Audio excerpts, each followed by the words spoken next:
اقسم بالله ابراهيموفيتش اقسم بالله ابراهيموفيتش.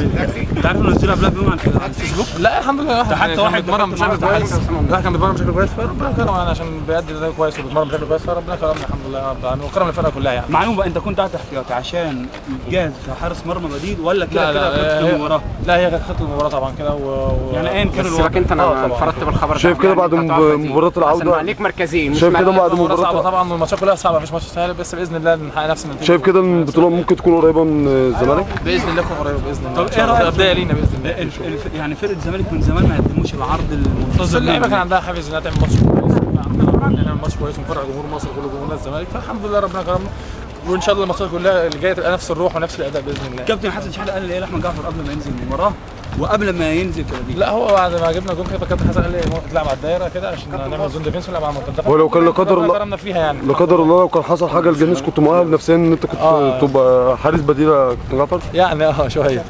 ماشي يا كابتن، شكرا يا كابتن.